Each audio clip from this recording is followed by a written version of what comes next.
An attack on the headquarters of Russia's Black Sea Fleet in Crimea. The ground war might be frozen, but the attacks are intensifying behind both Russian and Ukrainian lines.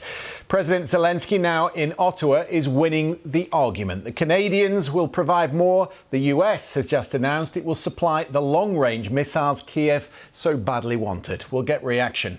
Also tonight, the Law Commission in England recommends rape trials be conducted without journalists or members of the public present in court. And in America, car workers are walking out in 20 states as talks with two of the biggest manufacturers collapse. Good evening. When Russia invaded Ukraine in February last year, the Ukrainian Navy was outnumbered 12-1 by the Russian Black Sea Fleet. They were not considered a meaningful force in any way. In the last 10 days, Ukraine has destroyed a Kilo-class submarine, one of only 6 that Russia operated in the Black Sea, a large landing ship that Russia planned to use for an amphibious landing in Odessa, a communications centre of the Russian Black Sea Fleet on the Crimean Peninsula, and today they hit the fleet's main headquarters in central Sevastopol. The naval drones and missiles developed and adapted in Ukraine now target Russian ships in their own home ports, and that has eroded much of Russia's naval superiority. So much so that this past week, 6 commercial vessels have left Ukraine's main port of Odessa through a temporary corridor, 2 of them sailing with 20,000 tons of grain for Asian and African markets, and all of that without any permission being sought from Russia. Our correspondent in Kyiv, James Wardhouse, gave us the latest. This is clearly a continuation of Ukraine's tactic of specifically targeting sites in occupied Crimea, but the apparent direct hit of Russia's naval headquarters in Sevastopol is hugely symbolic. It's not yet clear what operational damage will be caused for Russia, but this is a place where it has exerted such dominance through its navy, where it launches missiles across Ukraine, it blockades Ukrainian ports. And I think what this attack does is undermine Russia's continued occupation in a place that's seen as a cornerstone of its invasion from as far back as 2014. There is also a connection between this missile strike and Ukraine's continued counter-offensive further north. What they are trying to do is frustrate Russian supply lines and isolate swathes of occupied territory in the hope that troops will run out of supplies. Now, President Zelensky has just completed a visit to the US. He's in Canada currently. And I think what we're seeing now is battlefield progress increasingly getting linked to the politics of it all. Because, yes, he is being warmly welcomed by both countries, but there are political corners that are growing increasingly sceptical as to what a Ukrainian victory might look like and as for how long Western allies should be pumping billions of dollars into Ukraine. So it's becoming increasingly high stakes for President Zelensky, who's now having to do a fair bit of negotiating in his foreign policy. Well, let's speak to Mike Mihailovic, who's a former member of the Yugoslav and Canadian Armed Forces and a weapons systems specialist. He's joining me from Toronto in Canada. A very warm welcome to you. The fact that the Ukrainians are even shipping grain from Odessa shows just how much the balance of power has shifted in the Black Sea. Would it be true to say now that areas of the Black Sea are not safe for the Russian fleet? Shipping the grain or sending the commercial ships to certain routes, it's advantageous for Ukraine, but it's not something that Russia actually interfere. They may do that in the near future, but they simply don't see any reason to do that. So yeah, Ukraine is going to continue with the neutral flagged ships. But implication on the overall export or provoking any reaction of the Russian Black Sea Fleet is not really significant according to the. But it would be a gamble, though, wouldn't it, on the evidence of what's happened in the past 10 days, to start moving Russian shipping through the Black Sea, given what they have in terms of the naval drones and the missiles. It would be now a gamble for the Russians, which, as I say, shows how far the game has shifted. Yes, because the ships are basically sailing to the Black Sea, but Ukraine doesn't have any means to detect those ships. So all intelligence came from and coming from NATO. So NATO has assets that will pinpoint locations of the Russian ships, so that those naval drones and aerial drones can be launched from the Ukrainian side. And also NATO is involved in the guidance. But more importantly, they are actually following the positions and the radar emissions of the Russian air defense systems. And that regarding to this Sevastopol attack, it is obvious that it was supported by some means of electronic intelligence provided over the Romanian territorial waters by the one of the NATO planes. Can we talk about what's going on in Ottawa at the moment? In fact, we're seeing pictures of the podium where the two leaders, Justin Trudeau and President Zelensky, will appear. We've had a commitment today from the Canadians, three years of aid. That includes more fighting vehicles, more training for F-16 pilots. And there is speculation tonight on NBC in the United States that the White House is going to greenlight the supply of the longer range missiles, the ATACMS. If that were to be true, and we're still waiting for a second source on that, what sort of a game changer would that be? Okay, first, regarding to Canada. Canada already shipped whatever was available because the Canadian Armed Forces here we face shortages. There is a lot of equipment which is not in operational conditions. So, for instance, we shipped, I think, 12 Leopard tanks, some light armor vehicles, a lot of rifles, infantry weapons, also Carl Gustav anti-tank launchers. But bear in mind, there is a very, very questionable conditions of that equipment.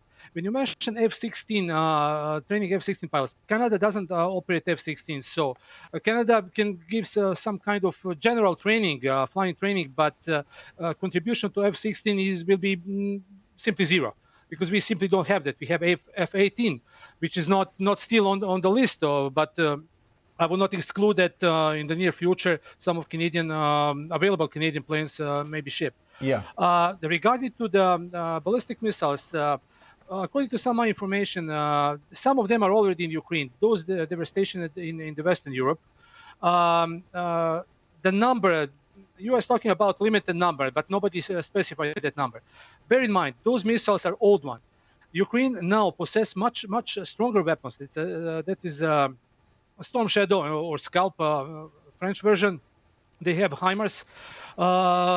Ballistic missiles, ATACMS or ATACMS, they're easy. They're much easier to engage because they have ballistic trajectory. So Russia has a means to do that. They have anti-ballistic missile systems available. So in my opinion, there is nothing going to change. Ukraine may be able to launch a couple of them and maybe even score some hits, but in overall progress, what they need, Ukraine need to achieve some success on the battlefield. And battlefield is now bogged down because Ukraine is suffering terrible casualties. Since this morning, more than 500 casualties all through the whole front line. And few ballistic missiles, even 100 ballistic missiles, it can't change anything.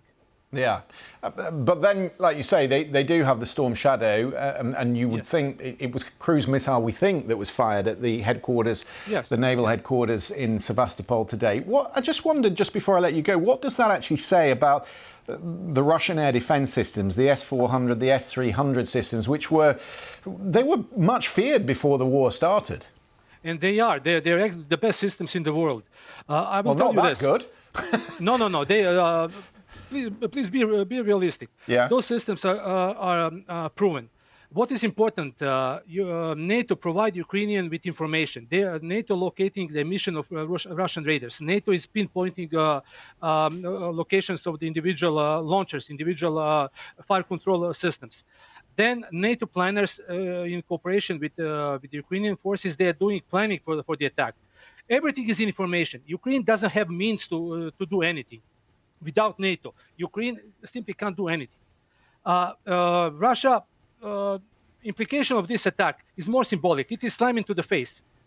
But Ukraine will achieve much more if they simply destroyed, let's say, BM-21 or Grad multiple launch rocket system, or even Smerch, because those systems are the ones that hammering Ukrainian troops in the field, hitting the building. No matter how spectacular that is, for the PR stunts, for the marketing, for morale, it's excellent. It's a slam into the Russian face. but a strategic or tactical implication is zero. And on the Russian side, people now starting to call for the retaliatory attacks, so that, let's say, destroy the Ukrainian bridges over Dnieper or destroy infrastructure. Russia is not doing that stuff for now. But we will see. I mean, this war is not going to finish anytime soon. Well, it certainly makes a statement, doesn't it? Mike Mihaljevic, good to talk to you. Thank you very much for that.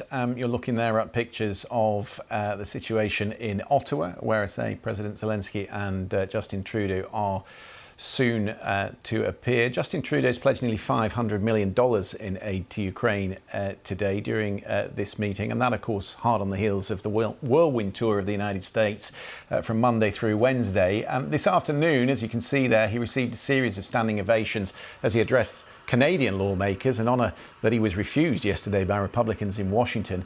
In his speech, Mr. Zelensky praised the country's commitment to defending freedom and said Ukraine would never give up. Ukraine and Canada are the same. We stand and we fight for life. Ukraine, not genocide, will be victorious in this war. People will be the winners, not the Kremlin. Freedom will be the winner. Justice will be the winner. You can know this for sure about us, because you know for sure about yourself that you would never submit to evil.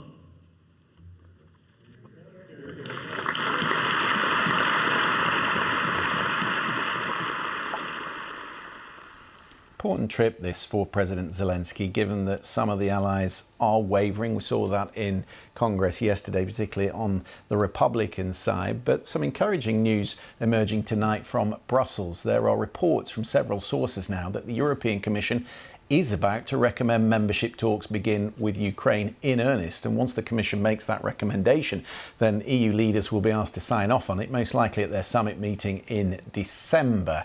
Let's talk to RFE/RL's Europe editor, Richard Józsefik. He's in Prague. Did I pronounce your surname right? Józsefik, is that right? Yeah, perfectly right. I can see that you have a lucky stab in the dark. So talk to me about this, because obviously it's all rumour and speculation at the moment, but there are a number of sources now saying the Commission has made a decision. Is that right? Yeah, I mean, they are about to make that sort of decision. They recognise, of course, that Ukraine have made sufficient enough progress in these sort of recommendations that the Commission set out a year ago. So that will happen. It will come with a sort of enlargement report in the end of October, most likely, where they will recommend that Ukraine and Moldova will start accession talks. Another reason for that is simply as well that it's not only in America you'll have big election next year, you'll have it in Europe as well. So it's a sense sort of like 2023 is the time to sort of clear the decks and move ahead. And offering Ukraine this possibility is symbolic low-hanging fruit that the EU feels that it can offer. Yeah, huge morale booster for the Ukrainians, of course. But the reason the Commission was slow-walking this was naturally because Ukraine's borders are compromised, as is the case with Georgia and Moldova. So if they're prepared to accept Ukraine, what does that mean for the rest? And what has changed in the thinking within the Commission? Of course, offering accession talks doesn't mean that Ukraine will become a member today. It will take years, this. I know that Ukraine wants to fast-track this and that they will become a member very soon. That will not happen. So right now, this is a sort of a, call it a light at the end of the tunnel, that, listen, you know, we want you to be part of the European family, but this is just the very start of some very difficult negotiations that will go on. So, yes, countries at war right now, they have lots of problems otherwise as well, economic problems, problems with corruption. No one is denying that. But it is that sort of carrot that the EU feels it can offer, knowing full well that this is a process that will take time. And hopefully, I mean, that's the hopeful scenario for the West, or for Brussels as well, is that by the time Ukraine might be ready to join, that they control most of their sovereign territory. And I wonder, as we say in Britain, whether we're putting the chicken before the egg, because before you can accept an expanded Europe and a union of over 30 countries, you have to reform the way the European Union operates. And there is an enormous debate to be had about how the rules would work. Oh, absolutely. I mean, I think you discussed on BBC yesterday this Franco-German paper that talks about these sort of reforms that has to be made, and they're enormous. for example, I mean, just such a simple thing as making sure how many MEPs you will have. There's already more than 700. Will that be increased? Will it stay the same? How many commissioners will you have? It's already 27. That's way too many already. But most importantly, these sort of things, how to make efficient decisions. Because right now in the European Union, most things in the Council, where the member state sits, is still done by unanimity. And that slows things down. So to move that towards some sort of majority voting will be an enormous task that probably need treaty change. And we know full well from history what it means when you have treaty change in the European Union. That usually means referenda in some countries. We've seen that in Ireland, we've seen that in the Netherlands, we've seen it in France. And those referenda are not easy to win. So this is a monumental task for the European Union. Just one quick one before I let you go. Would it be universally accepted within the European Council among 27 leaders if it was put to them in December?